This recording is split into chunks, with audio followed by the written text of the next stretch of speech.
Bien, on se retrouve dans une nouvelle vidéo et aujourd'hui, on va voir 5 erreurs qui ruinent complètement ta progression en tant que sportif. Okay, la première erreur, c'est de faire des entraînements à jeun, mais pas pour les bonnes raisons. Souvent, les gens veulent faire des entraînements à jeun en pensant que ça va leur faire perdre du poids, alors que c'est complètement faux. Ou sinon, que faire des entraînements à jeun va adapter leur corps à utiliser plus de graisse ou de réserve de glycogène pour produire de l'énergie le jour des courses, alors que c'est tout le contraire. Si tu n'habitues pas ton estomac et ton organisme à utiliser des aliments, c'est pas le jour de la course qui va commencer à le faire. Donc arrête de faire des entraînements à jeun si c'est pas pour les bonnes raisons. Les seules bonnes raisons de faire un entraînement à jeun, c'est si ton entraînement est par exemple tôt le matin. Je sais pas, mettons que tu lèves à 6h30, que tu vas aller courir à 7h ou 7h30. Forcément, si tu manges quelque chose, tu n'auras pas le temps de le digérer et il sera dans ton estomac. Et ça risque de nuire à ta séance en ayant des remontées gastriques, des vomissements ou une forte envie d'aller aux toilettes. Dans ces cas-là, c'est normal et conseillé de faire un entraînement à jeun, mais ça sera un entraînement de faible intensité. Par exemple, si tu vas courir un entraînement en zone 2 et ensuite quand tu rentres, veille à bien recharger tes stocks d'énergie et à les réparer en consommant des protéines et des glucides. Ok, ensuite, la deuxième erreur qui ruine complètement tous tes efforts, c'est de concentrer ton attention sur les compléments alimentaires alors que derrière, ton hygiène de vie au quotidien, elle n'est pas bonne. Comme son nom l'indique, c'est des compléments alimentaires, donc ils viennent compléter une alimentation, mais ça ne vient pas la remplacer. Donc si derrière ton alimentation elle est mauvaise et elle est composée d'aliments ultra industriels, de plats préparés, de fast-food, forcément tu n'apportes pas les bons nutriments à ton corps. Il ne peut pas bien récupérer, pouvoir soit te développer musculairement ou alors performer sur tes séances de sport et progresser sur le long terme sans risque de te blesser. Donc arrête de passer tout ton argent dans de la whey, de la créatine ou ce que tu veux. Commence à investir dans des aliments un peu plus qualitatifs. Apprends à cuisiner de choses simples et rapides, mais qui vont t'apporter du plaisir et surtout des résultats. Ensuite, une fois que tout ça sera bon, que tu auras atteint un certain nombre de connaissances et de résultats, pour aller plus loin, tu pourras venir compléter ton alimentation avec des compléments alimentaires. Mais ne pense pas que c'est un aliment miracle qui va soudainement te donner des résultats tout en gardant une mauvaise hygiène de vie. Car comme je dis souvent, ça sert à rien d'aller à la salle ou au sport 7 fois par semaine si derrière ton hygiène de vie est mauvaise. Ça sert à rien d'aller s'entraîner plus dur et plus fort, car la majeure partie de tes résultats vont être déterminés par ton sommeil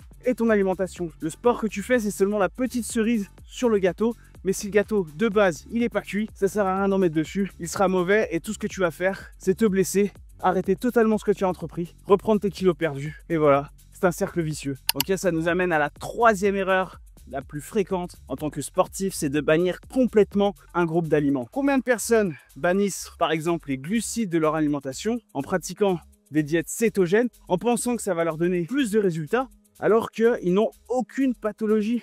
Donc pourquoi aller se compliquer la vie à exclure un aliment qui fait partie de notre quotidien, que notre corps il a besoin pour performer, juste parce qu'on pense que c'est ça qui va nous donner des résultats? Alors oui, des fois des personnes perdent du poids en enlevant les glucides, mais c'est juste parce qu'ils ont retiré une partie de leur alimentation. Donc forcément, ils ont moins de calories dans leur journée et il y a une perte de poids. Sauf que c'est jamais une alimentation qu'ils arrivent à tenir sur le long terme, car c'est impossible. Il y a des glucides partout, et même ça voudrait dire qu'à chaque fois que tu vas chez des amis ou au restaurant, tu peux quasiment plus rien manger. C'est une alimentation qui est ultra contraignante, et normalement qui est réservée à des personnes qui ont des pathologies particulières, et qui donneraient tout, je pense, pour avoir une alimentation normale. Donc pourquoi aller se compliquer la vie? Surtout que les glucides, c'est une famille d'aliments que ton corps il apprécie particulièrement, qui peut facilement digérer et facilement te le redonner en énergie. Alors l'exclure de ton alimentation est une grosse erreur, surtout en tant que sportif, si tu veux pouvoir performer pendant tes séances et récupérer de façon optimale.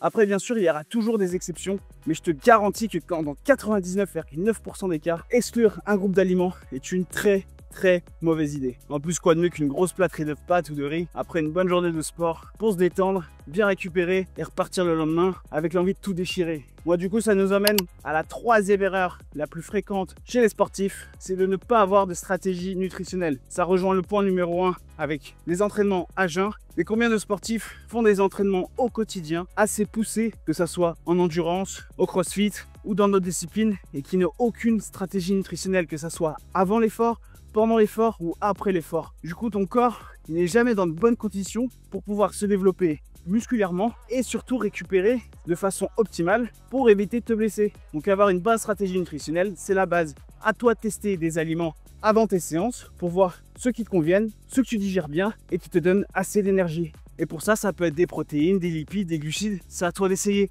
On est tous différents. Forcément, comme je te disais avant, le corps il a une préférence pour tout ce qui est glucidique. Plus ton effort est proche, plus tu peux aller consommer des glucides qu'on dit simples, que tu peux retrouver par exemple dans la compote, dans les fruits, le miel. Et sinon, après un effort, ou si ton effort est plus lointain, tu peux consommer des glucides complexes que tu vas retrouver dans les céréales, les pâtes, le riz, le pain. Et le mélange de toutes ces familles vont pouvoir te donner assez d'énergie tout au long de tes différentes séances de sport, jour après jour. Et ça, c'est d'autant plus important si tu pratiques des sports comme le triathlon, de toujours veiller à avoir une source de glucides pendant tous tes entraînements. Car même si ça te paraît pas forcément obligatoire, parce que tu sens que c'est un entraînement un peu moins important, il faut se dire que tu prépares l'entraînement du lendemain et après du lendemain. Donc il faut toujours une source de glucides à portée de main. Ça peut être des glucides sous forme de boisson de l'effort, du jus de raisin, des gels, des barres, un fruit, n'importe quoi.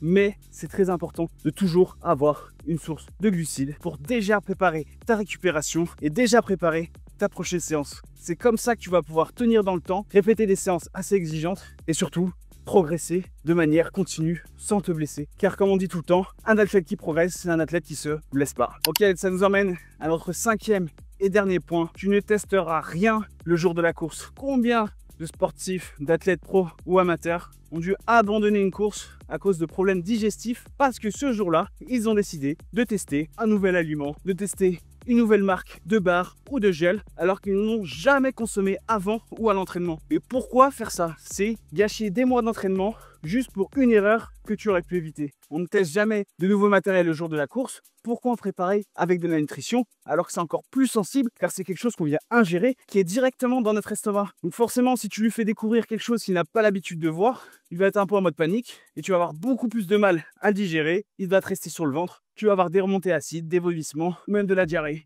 Et pour pallier à ça, l'estomac c'est comme un muscle et ça s'entraîne. Donc pendant tes entraînements, habitue-toi déjà à tester ta stratégie nutritionnelle avant ta course ou avant ta compétition, que ce soit CrossFit, Aerox, une course de marathon, un triathlon, ce que tu veux, en consommant déjà le petit déjeuner ou la collation que tu vas prendre avant pour voir déjà combien de temps tu mets à la digérer, à l'assimiler, si tu aimes bien tous les produits qu'il y a à l'intérieur. Déjà, ça va te rassurer le jour de la course d'avoir différents repères et de pas te poser la question « Ok mince, qu'est-ce que je dois manger, qu'est-ce que je dois faire ?» Parce que tu l'auras répété des semaines, des mois avant et dans ta tête, ça sera carré. Tu sais que tu dois prendre tel aliment, dans tel grammage, avec ça, et que ça va te donner assez d'énergie pour tout le reste de ta course ou de ta compétition. Et surtout, tu ne testes rien, même pas une barre comme tes collègues vont te proposer ou quelque chose que tu vas trouver en chemin parce que tu auras un peu faim. Parce que dis-toi, ces petites choses peuvent complètement ruiner des semaines, voire des mois de préparation. Donc, aliments inconnus, touche à Donc je t'assure que si tu veux déjà appliquer ces 5 points au quotidien dans tes entraînements, tu vas avoir une nette progression de tes performances, de ton physique, sans